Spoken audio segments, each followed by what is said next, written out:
देखिए 0, 30, 45, 60 और 90 डिग्री के लिए हम कैसे टेबल बनाएंगे ट्रिग्नोमेट्री की, मैं वो आपको बताता हूँ। उसके लिए आपको 3 रूल फॉलो करने होंगे। सबसे पहला रूल क्या है कि हमें ये सारे के सारे जो हमारे होते हैं sine theta, cos theta, tan theta, cot theta, sec theta और कोसेक थीटा, ये हमें सीक्वेंस में याद करने होंगे।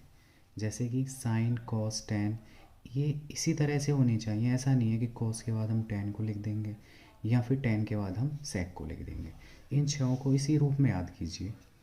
दूसरा कि आप इसमें साइन कोसेक का उल्टा होता है और कॉस सेक का उल्टा होता है और टेन कॉट का उल्टा होता है।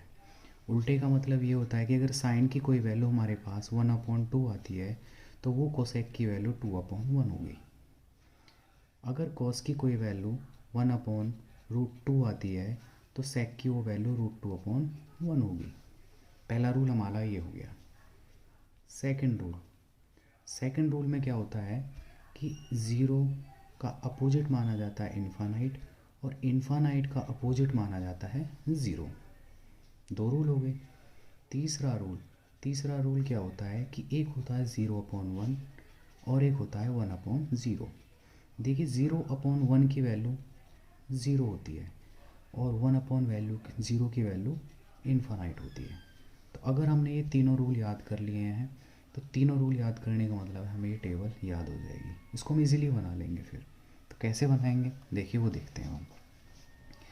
सबसे पहले जो हमारी ये ऊपर वाली लाइन जो है, ये ऊपर वाली लाइन ये हम याद कर लेंगे।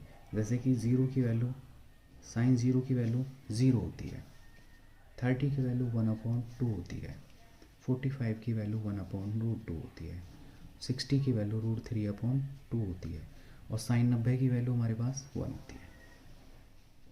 ये हम एक दूसरे तरीके से भी इन वैल्यूओं को निकाल सकते हैं, लेकिन अगर हम मैथ के स्टूडेंट हैं तो इन वैल्यूओं को हम याद कर सकते हैं। तो 0, 1/2, 1/√2, √3/2 और 1, ये इन्हें हम याद कर लें।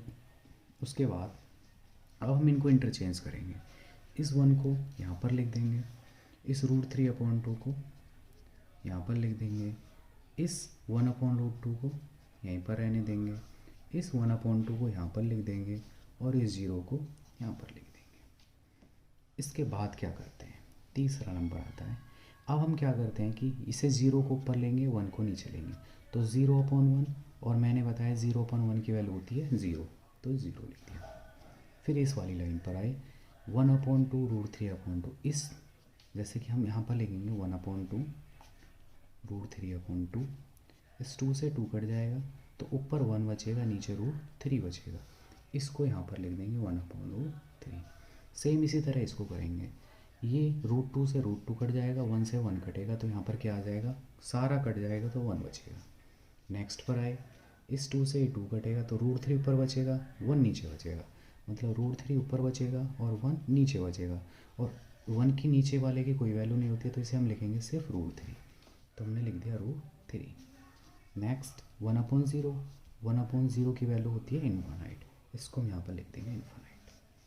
हमारे 3 कॉलम तैयार हो चुके हैं। Next cot theta.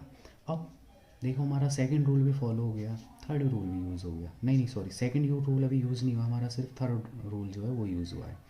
अब आते हैं हम, अब जो हमारा ये वाला रूल जो यूज़ होंगे, ये दोनों जो रूल यूज़ होंगे वो कैसे यूज़ होंगे। देखिए मैंने बताया था कि कॉट थीटा टेन थीटा का उल्टा होता है, कॉट थीटा टेन थीटा का होता है। तो जो भी कॉट की वैल्यू होगी, जो भी टेन की वैल्यू होगी, उसे यहाँ पर अपोजिट उल्टा करके लिखेंगे। तो ज़ीरो का उल्टा क्या होगा, ज़ीरो का उल्टा होगा इन्फानाइट, तो इस ज़ीरो का उल्टा इन्फानाइट। 1/√3, इस √3 का अपॉन 1, चाहे इसे √3 भी लिख सकते हैं। इसका उल्टा 1 का उल्टा 1 होगा, इसका उल्टा करेंगे तो 1/√3 हो जाएगा। और इन्फानाइट का उल्टा क्या होगा, जो मैंने बताया था, इन्फानाइट का उल्टा होता है 0। हमारा चौथी लाइन क्लियर होगी। अब आते हैं हम सेक थीटा पर। सेक थीटा किसका अपोजिट होता है, वो कॉस थीटा का उल्टा होता है। तो उसके लिए क्या करेंगे, 1 का उल्टा क्या होगा, 1 का उल्टा 1 होता है। नेक्स्ट √3/2, इसका उल्टा लिखेंगे तो 2/√3। नेक्स्ट 1/√2, 1/√2 को यहाँ पर लिखेंगे तो 1/√2 को लिखेंगे √2/1। फिर आया 1/2, 1/2 को लिखेंगे 2/1 और नीचे वाले 1 की कोई वैल्यू नहीं होती है। फिर आया 0, 0 0 का उल्टा क्या होता है, मैंने बताया था इन्फानाइट, तो 0 का उल्टा हो जाएगा इन्फानाइट। इसी तरह साइन का, जो भी साइन का है वैल्यू है उनको हम उल्टा कर करके कोसेक में लिख देंगे। तो साइन 0 का उल्टा होता है इन्फानाइट। 1/2, 1/2 का उल्टा क्या लिखेंगे, 2/1। चाहे 1 आप लिखो चाहे मत लिखो। इसी तरह 1/√2, 1/√2 का उल्टा क्या लिखेंगे हम, √2/1। और नीचे 1 चाहे आप लिखो या मत लिखो। √3/2 उसका उल्टा हो जाएगा 2/√3। इसी तरह आया लास्ट तुम्हारा 1 का उल्टा 1 ही होता है।